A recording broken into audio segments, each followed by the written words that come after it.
Alright, 226 trading review. Today was Wednesday. I traded US30. I took 2 trades. The first setup that I took was a false break that lost, and then the second setup that I took was a fair value gap fill that lost. I was looking for a 1 to 2, both trades. My mental, I was not super confident. I shouldn't have taken the first trade because it was against my entire plan, and I could have saved myself money from not trading. Overall, it's okay. I won't make the mistake again, but oh well. I lost because I didn't follow my rules. And my idea is to not trade more than once anymore because I took 2 trades and that's against my rules. But I won't trade against my setup. And when I do have my setup, I want to see proper rejection because when I when I did have my setup, there wasn't the rejection that I wanted to see. So I shouldn't have even entered because also the ideal move that I wanted to see beforehand already played out and I missed that.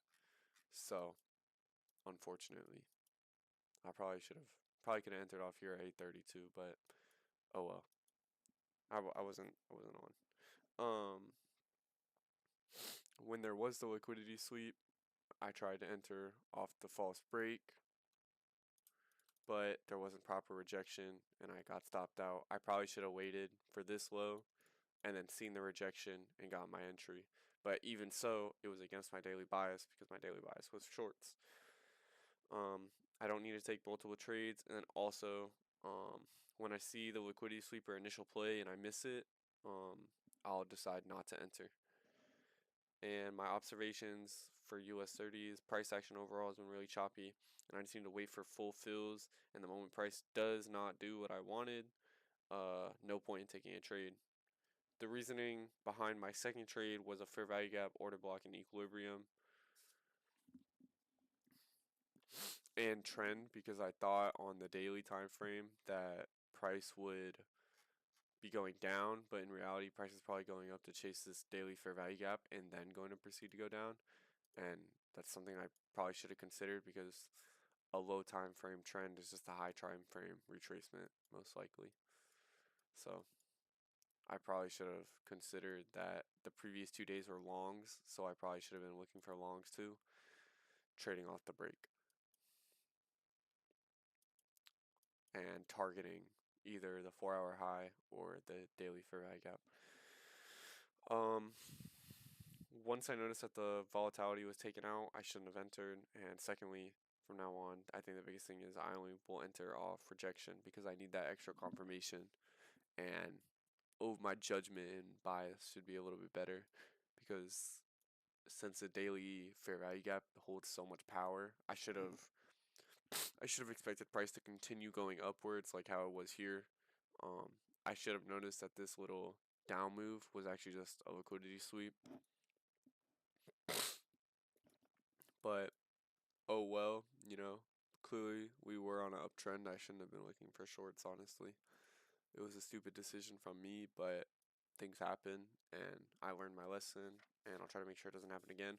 Overall, I lost 60 or hold on. Overall, I lost 2.93%, still under 3%, so decent risk management. But from now on, I will only be taking 20 to 40s or uh, from now on, I'll only be only risking under 1% to make 2% of my account because I just want to be smart and take strategical trades. I think from now on, I'm also going to be considering this into play. So if I see price running and there's no news, nothing like that, and price just shoots down, I'm gonna look at for like a low that I could reject off and enter off that, and probably expect price to go either up or down if I have a target in mind. Like this would have been a great entry if I entered and my target would have been up here because that would have made sense and it would have been strategical, or my target would have been right there, or right there. So overall you make mistakes, and I mean things happen, but I can't keep making these mistakes over. I don't want to I really am not going to trade a second time or a third time or anything like that. I need to just stick to my rules and live to see another day. So that's about it for today. I took a loss, but I'm still up. I'm still up for the month. Overall, I've been profitable this month, so I really don't have nothing bad to say. You know, at the end of the month has just been really choppy, and I feel like I'm not the only one who can kind of feel that. But overall, it's okay, and it's been a good month. I'll be back tomorrow.